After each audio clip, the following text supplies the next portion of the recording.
So typically I would want to do like a bigger review style video for this, but honestly so many cards came out today, this video would be way too long, and I have to get back to some of the work that I'm doing on the Tabletop Simulator mod and the Discord that I've been running for Project K. But I do want to give you all the information we learned today, because we learned so much thanks to the awesome people at the Macao event who have got their hands on Project K for the very first time, and they've been reporting back information to us. Now, we don't have the complete puzzle right now. At this time of me recording, we still don't have combat solved, and we still don't have some of the scoring stuff solved. Basically, we're working with a handful of missing pieces, but we do know a bunch of cards. I've done Photoshop recreations of all of these cards because, unfortunately, the image we're looking at is not particularly good. Some of them need to be translated from Chinese, so I decided to just recreate them all in Photoshop to give you an easier viewing experience, and of course, so that I can use them on Tabletop Simulator.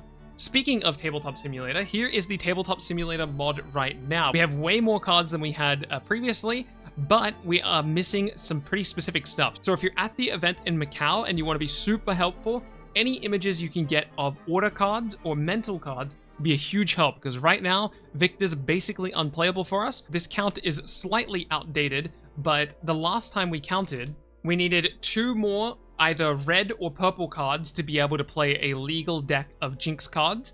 We need 9 blue or yellow cards to play a legal deck of Victor cards, and 4 pink or green cards, or sorry, I should say purple or green cards, to be able to play a legal Yasuo deck. For what it's worth, I should have the Yasuo cards covered soon enough. The next big question is going to be Victor cards. So if you're at the event and you want to be super helpful, Victor is the deck to look at for us.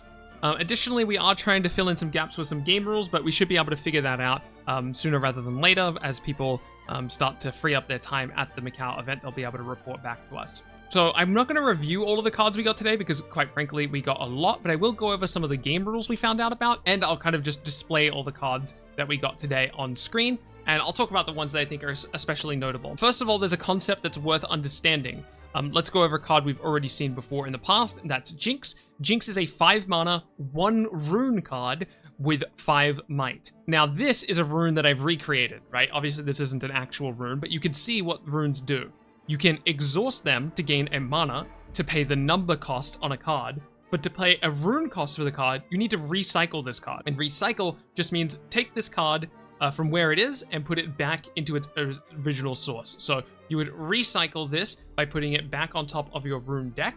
So you're kind of going down 1 maximum mana if you really want to think about it like that. You can do this to something while it's exhausted. So if I wanted to play Jinx, I wouldn't need 6 mana. I would just need 5 mana. I just have to give up 1 of those mana and put it back into my deck. With that in mind, let's go over all of the new cards that we got today. First, starting with Battlefields, because I think some of these are pretty fun. We have Plunder Alley, which discards, draws 1. Sigil of Storm, which says when you conquer here, you have to recycle 1 of your runes, which is kind of a fun concept to think about, because if I'm playing a ramp deck, it's much easier for me to manage the fact that I'm recycling runes, but if you're not playing a ramp deck, well, you might not be interested in fighting for Sigil of the Storm, so it might be much easier for me to get points here than it is for you to get points here. Speaking of which, I should mention, previously we were underneath the impression that when you conquered a battlefield, you kind of like took it off the board and put a new battlefield in play, but that's not how battlefields work at all. When you conquer a battlefield, you gain a point, but that battlefield stays in play. So you can trigger this multiple times a game, and you can trigger Plunder Alley multiple times a game. And what I'm really excited about, oh my god, I could not be more excited about this next battlefield, we have the Grand Squire, which reads when you hold this battlefield and have at least 7 units here, you win the game. What a fun effect that is.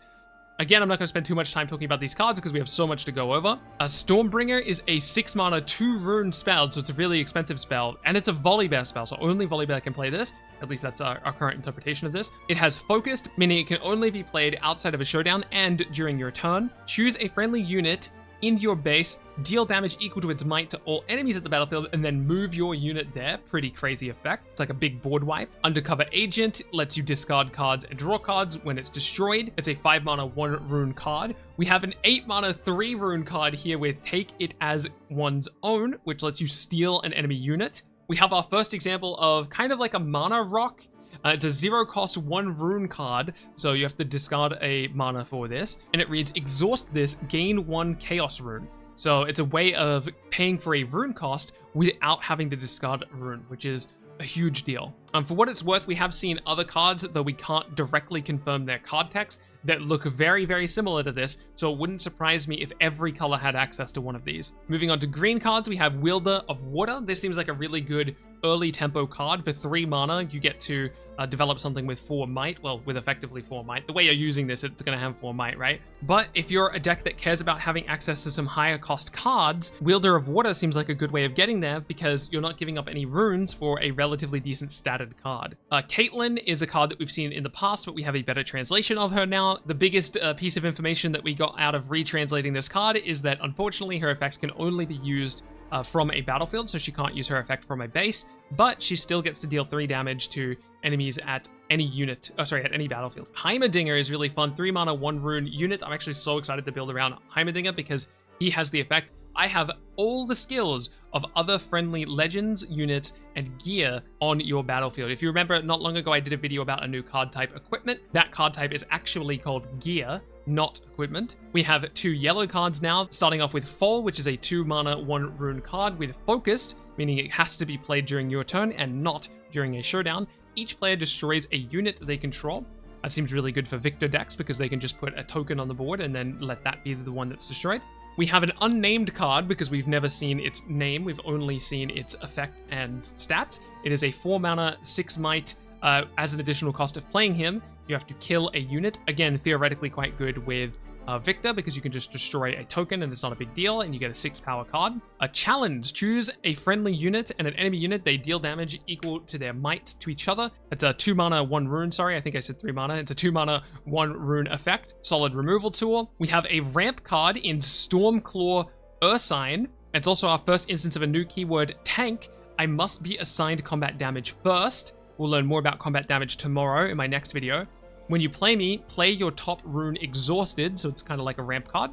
We already knew about Warwick, but the biggest piece of information we have about Warwick now is that we know he enters ready. Misfortune is a 5 mana, 1 rune card with ganking and accelerate. I may move from battlefield to battlefield, that's what ganking does, and then accelerate is, as I'm played, you may pay 1, so 1 mana, and recycle 1 rune as an additional cost to have me enter ready. The first time I move each turn, you may ready another card. This seems like a really strong effect, being able to re-ready and unready things, reposition, and then also you can just use her with Accelerate. Seems like a really flexible card. Death Bloom is an 8 mana, 2 rune card with Deflect. Your opponent must pay 1 rune, meaning they have to put a mana back to choose Death Bloom as the target of a spell or effect, and you may play him to an occupied enemy battlefield. We have a 12 mana Volibear Champion, first ever 12 mana card we've ever seen, and it has 2 rune with 10 might as well. It has tank and 3 shield. Tank means it must be assigned to combat damage first. It has 3 might while it's a defender. That's what shield does. Then it has when an opponent moves to a battlefield other than mine, draw 1. My base is not a battlefield. Really excited about this card being a big payoff card for Volibear. And then lastly, we'll go over these red cards. We have Legion Rearguard, which has Accelerate. That's the effect we just went over, where as an additional cost of paying him, you have to pay 1 rune and 1 mana, and that allows him to enter ready. Then we have another 2-cost 2-power card with Assault 2. When I'm an attacker, he has +2 might, and when you play me, discard a card from your hand. Noxus Recruit is a 4 mana, 1 rune with 3 might, and its cost gets reduced as long as you've played another card this turn. And Vi has ganking, meaning that she can move to another battlefield, and she has you can recycle a card from your trash. I gain +1 might when you do. You can repeat this. So you can repeat it as many times as you like, theoretically, which sounds kind of crazy. And those are all the new cards that we got today. I hope you're looking forward to more updates about Project K, because I'll keep you posted the more we learn from Macao. Please come join us on the Project K community Discord. Keep being awesome, and I'll catch you in the next one.